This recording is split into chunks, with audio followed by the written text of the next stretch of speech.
Hi, Lisette. Thanks so much for making the time to speak with MONC today. We really appreciate it and are excited to hear a little bit about what you have going on. So thanks for being here. Thank you for having me. Hello, everyone. Happy Um, holidays. yes, happy holidays to you over in Barcelona. Yes. To begin, I was curious to hear a bit about your history with MONC. Our audience feels like they've known you since the beginning of your journey when you were named a grand finals winner in 2005.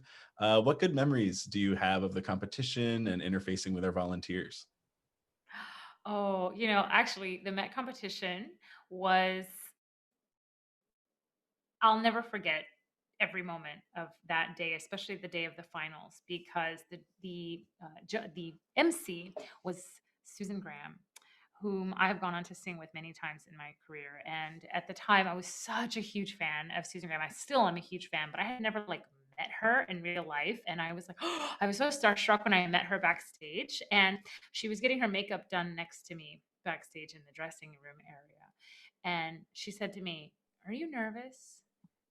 Because I was being very quiet. "Are you nervous?" And I said, "Yes." And she said, "Good. That means you care." and uh, and she was so kind. And she left my name last because we had kind of chatted backstage a bit. Mhm. And when she went to announce the winners, I was the last person whose name was announced. And then she told me later, years later, actually, I left your name last on purpose because I thought we kind of hit it off Because she backstage. that's That's good. such a Susie thing to do. It is such a fateful moment, that last name. You've been backstage with our singers now as a host as of our 2020 finals concert, and you now have seen that from the other end and know Yes, I the other know the side of that coin. feeling. I know the feeling. It is, I mean, all competitions are different because they all look for different things. And I think every singer that does multiple competitions over the course of their young life, which many of them do, you never, no matter what, no matter how well you sing or how not well you feel like you sang, that nervousness of will they still, award me, will they name me as a winner is still Sure. extremely huge. And for the Met, it's even bigger because there's a broadcast, it's on the radio. I mean, people are listening in and judging you really, essentially Right. from all over.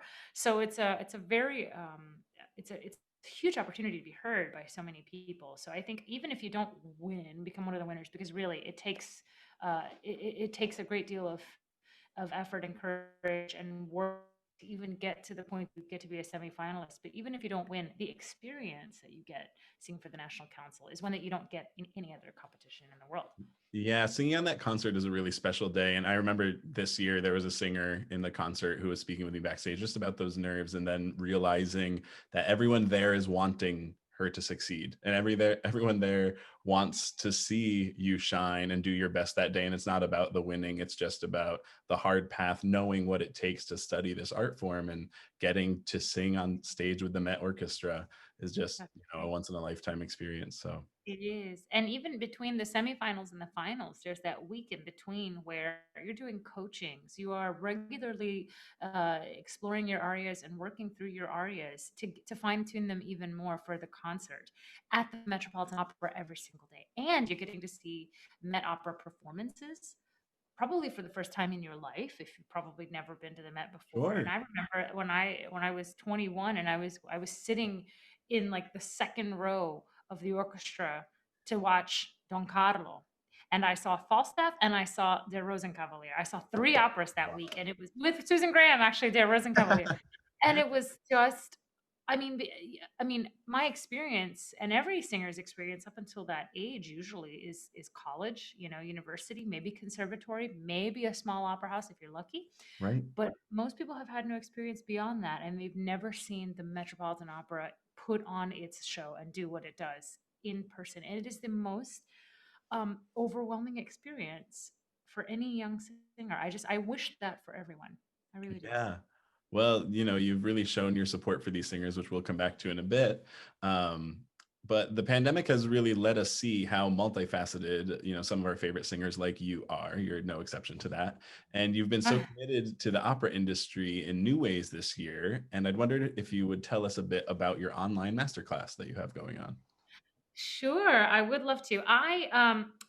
After the first few weeks of the pandemic, I mean, the ones that we really all spent kind of in mourning, I think, and a lot of us were kind of just very unsure about what was going to happen. And that was in the spring. And when I started seeing the summer getting canceled all over the world, including my own engagements in the summer, so many young singers, the first opportunities they have to perform sometimes are in summer programs. And when I saw summer programs closing, I just thought, I wish there was some kind of way I could create a summer program of some kind of fashion to where people can still learn and sing. And my husband and I have been for years, actually, we've been kind of collecting equipment. Funny. I mean, we have a microphone, we have a camera, we've got lights, we've got all these things because my husband does videography and photography. And he said, well, Lisette, you could always just do like a masterclass series on Zoom. And I kind of put my feelers out there and asked people if they would be interested in something like that. And I got a huge response from young singers on Overwhelming, social really. media, on Instagram, on Facebook. And I said, okay, well, let's just try, send out a little email invitation, very casual, very open, and let people just come and I'll do a lecture on whatever. My first topic was motivation and how to get yourself kind of out of a rut when you're feeling like you're in a rut, because we all kind of were. And it was just tips on how to still continue to move forward, how to create goals for yourself so that you can practice, so that you can improve, and so that you don't fall into kind of the negative spiral that we were all falling into. Yeah. That class had hundreds of people on Zoom, hundreds. Right. And every class that I did subsequently had more and more and more people, to the point that we were basically breaking Zoom, extremities, to where I had to make the biggest purchase on Zoom to where I could allow 1,000 spectators, because we had so many people from Wow. all over the world coming to these classes. We were doing 2 a day so that I could reach different time zones. I mean, I threw myself into this and everyone else did too. And we created this community It's of extraordinary young information. singers. It's invaluable. And at a time when so many people didn't know how to reach out and didn't know what to ask for and didn't know, is this silly? How long is this going on? Do I, where can I find that motivation? And, instead of just the intrinsic motivation that, singers have a great amount of discipline to begin with, the superheroes of Yeah. the arts, if you ask me. But Oh, thank it's you. to give them that outlet and to show them, this is kind of the resource that you might be looking for. I'm not surprised to hear that it got such an overwhelming response. It's beautiful, and it continues to grow and it continues to exist. I mean, I have still been giving master classes when I can, now that I'm kind of back singing, because some of Right. my contracts have begun to start up again. But all throughout the summer, we had hundreds and hundreds of people, thousands of people, coming to these classes about all kinds of things. We talked about vocal technique, we talked about language, we talked about repertoire of all different types, style. I've had specialists come and talk about bel canto. I've had specialists come and talk about voice type, about coloratura, and I think, and they're totally free. And that's the other thing. I wanted these classes to be accessible, and I wanted people to feel like they could just come and enjoy themselves and have fun and just chat about things and ask questions, and we just have a good time together. And it in a way, it helped it helped me. It almost, I don't wanna say it saved me, but it kinda did. It I really did kinda save me, because I was in such a sad place, and I still find myself in a sad place once in a while when you read the news, and you read about cancellations, and you read about closures, and you read about numbers, right. positive cases. It's very, it overwhelms you with anxiety, and as a Mhm. singer, you really have to learn to clear all that or work through that to be able to sing. And I'm Right. still singing, and I have to figure it out and get on stage and sing every night. Right. So it's a challenge for sure. Yeah, to remember that the art is still there and, waiting to be made, so to speak. And it is hard to remember that when you're just overwhelmed with these facts and, the sad state of things. But I'm so glad you've been able to find a way to share your knowledge and counsel with the next generation of singers. And you've also given so generously in other ways. We at MONC were so touched when you reached out this past spring and expressed a desire to increase our grand finals prize amounts and made that possible with your $25,000 gift. What has inspired you to be a pioneer for our young singers? It's such an important thing, and you understand this better than anyone. I think, I mean, young singers are, they're angels. I mean, when I think about the young singers that have sung for me in my classes, that singers put themselves out there in a way that no other musician or performer does, because your voice is your personal sound. It is your personal stamp that you get, that is genetic, that you work through, that is, it's like your face, it's like your body. I mean, it's you.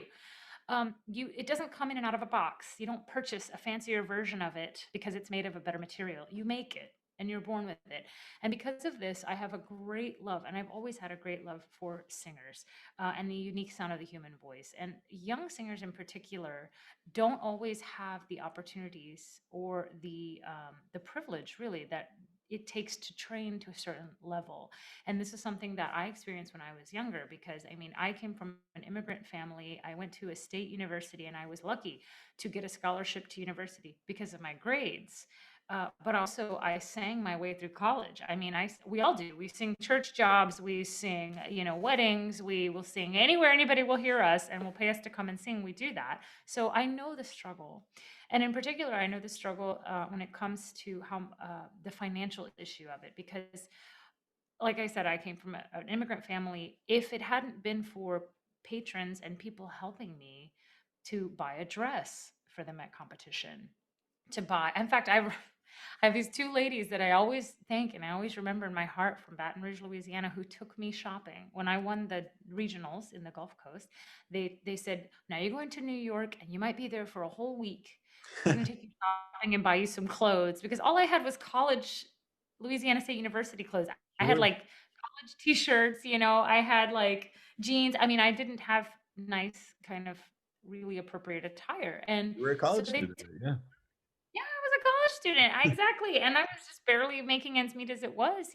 So they took me shopping and bought me my dresses that I sang in. And I wish, and I'm lucky that, I felt like like I just had won the lottery in a way, because these Exactly. ladies were so generous with their money, but also with their time, because they took time to take me to the store to try on stuff. And so anyway, I was inspired by that. I wish that I could do more. Mhm.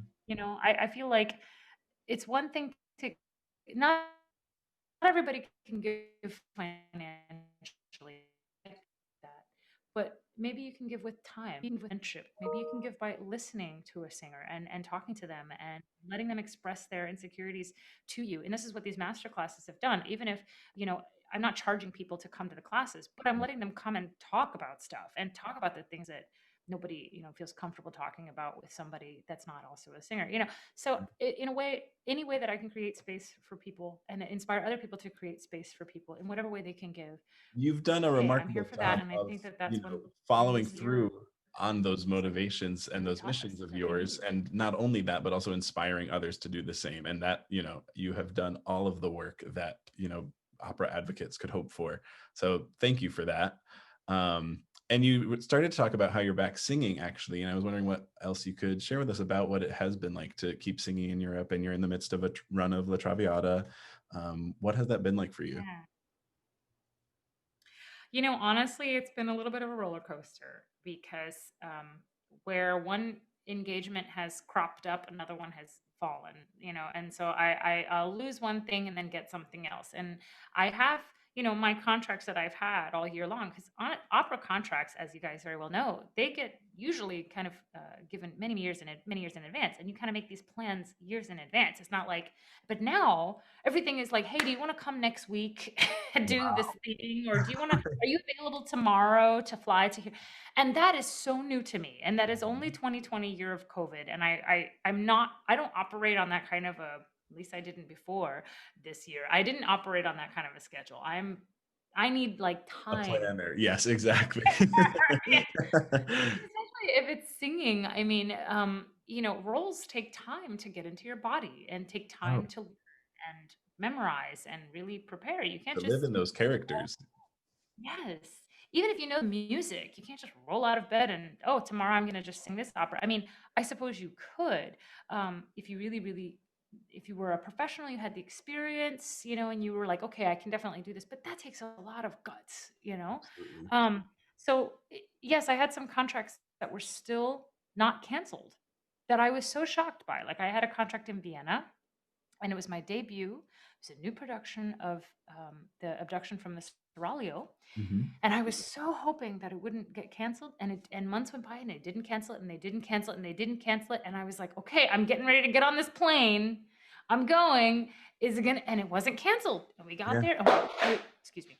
And we rehearsed, and we had masks on, and we took our tests every week. Had to take a PCR, a COVID test, and Hmm. it was like okay, and we made it work.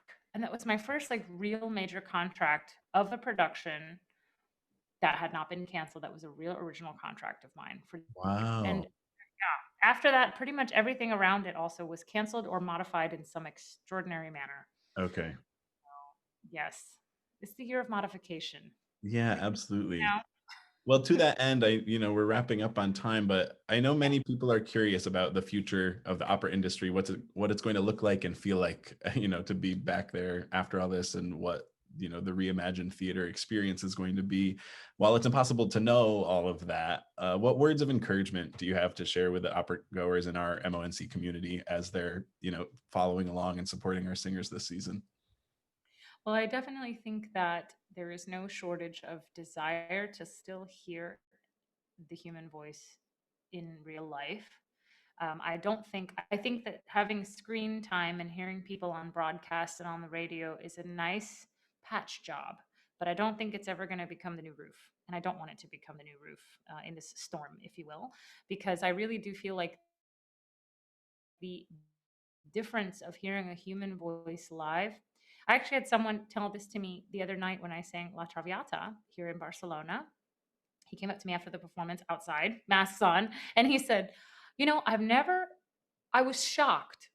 I've only ever heard you on YouTube. And he said, hearing in real life, it's a completely different experience. And I said, yes, it You is. don't say. Thank you. Not just for Right. me, but for every single singer, for the entire experience of seeing a theatrical performance. It's very different seeing it in the theater and experiencing the acoustic and experiencing the real Feeling the energy that is vibration there and that I hope that energy we and the emotion. Yeah. I hope we never lose that in exchange for what's on a screen. I think that this has validity as well. Seeing performances in broadcast has extraordinary validity because it reaches far more people, far Yeah. more people. It's way cheaper to see and have access to, and I The think that it's safety and brilliant. access has been key. Yes. And it generates interest and it gets people talking about it and it makes opera a bit more mainstream because it's more accessible.